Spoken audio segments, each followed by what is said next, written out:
सलामकुम वाह खुश मज़े में खैर ॿियो त बि सही आहे भला अच्छा ॿियो कहिड़ो हो गया अच्छा अच्छा सही ॿियो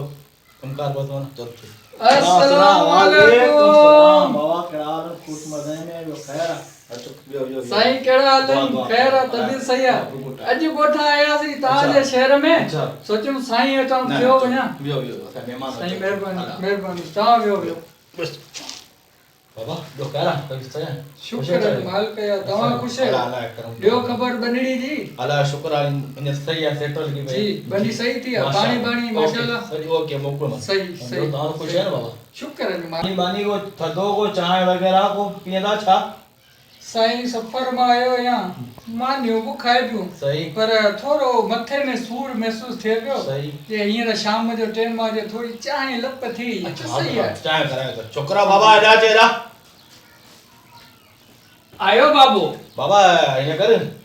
चांहि जो मुंड को कर चांहि असांखे प्यार त महिमान खे चांहि पीआरी पाण हाज़िर हाज़िर हाज़िर चलो जल्दी आ बाबा बाबू जी बाबा बाबू यो चाय सिलेमानी हुजे या खीर वाली महिमान परे का आया खीर वाली चांहि हुजे। आयो आयो बाबू आयो थोड़ा जल्दी बाबा बाबू मुझो जी बाबा बाबू यो चाय फिकी हुजे या मिठी चांहि माफ़क हुजे न जजी मिठी हुजे न जजी फिकी हुजे आयो बाबू आयो ठीक है ही यार मुलाज़िम तौर अदब मकरजी तो कोने न यार ॿिया महिमान पहिनि पासे कुंड में वेठा आहिनि वीचारो वरी डोड़ ढक जे लाइ पोइ करे कम कर घणो हा न कजो बा मां न कोने सर बाबू मुझो जी बाबा बाबू इहो मुखा वसरियो ते या चाय कड़क हुजे या थोड़ी चांहि कड़क हुजे तो परे खां एला मथे में तू जजो आयो न आयो इन करे ठीक है बाबू आयो आयो या बाबा ही तो को सफा वाछा है तो जो बोला समझो न बाबू मुझो जी बाबा बाबू यो खीर पुड़ियन वारो हुजे या मेह वारो बाबा पाण शाम जो चवा यार मैं डूबी होती ना उडवा खीर कराए खणी जे मेहमान है यार परे खाई ना बाबू मुझो ठीक है खबर अल्लाह से 1200 रुपए दी चाय तो मिलनी चाय मुझे पे के जाम बाबू मुझो बाबू यो चाय कोप में खणी जा या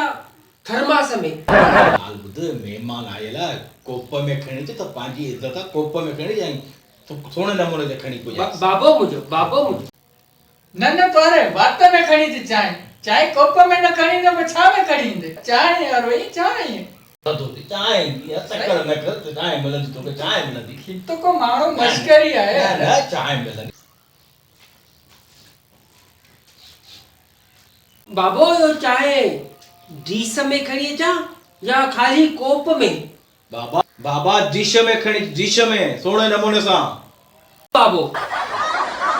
तेरा साईं मुखे लगे तो न चाहे तो मुखे हथ खाणो को न चाहे नहीं तो सब्र कर सब्र का काम है तोके बाकी ये तकड़ा तो चाहे तोके मिले तो सब्र तक कर ये भली तो कोने नहीं मावाली को नहीं ये जरा थोरो मने अबो जो मानो नहीं कर तू तकड़ा दे हमारे पासे भी जमीनू तमाम बेहतरीन जमीनू थियो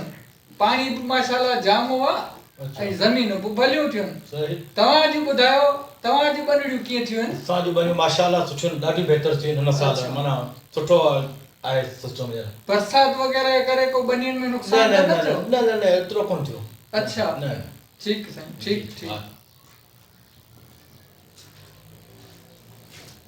बाबू मुझो बाबू यो कावड़ न कजा ओ घरा बुधावा त जो खीर हो न वो खटो थी वा बाबू तो पो बाबा ये कर ना तू पानी भरे ते मेहमान के पानी दाल बदाल प्यारियूं तो जीप ये होता के डिठी सी आई तो जीप में मान नवाज डिठी सी हां यो पानी वनी तू पी आऊं हलाए तो बाबा तुंजी पेंजी होता के कदे भी तुंजी दिल चवे न वरी वापस ते हलियो अची ठीक है ता बाबू मुझो बाबा वियो बाबा सजो दी ता मानन के चाहियो प्यारियो जी बाबू तो समझायो है न वो बि ईअं कयो वो करे इहो हथ रखिजसि को बि तव्हां खाली कोन वेंदो को इंशाअल्लाह। बि खाली हाँ। कोन वेंदो सभु चांहि पी पोइ निकिरंदा पोइ बाबो निकिरंदा। बाबो कुझु पघार वधाए हाँ।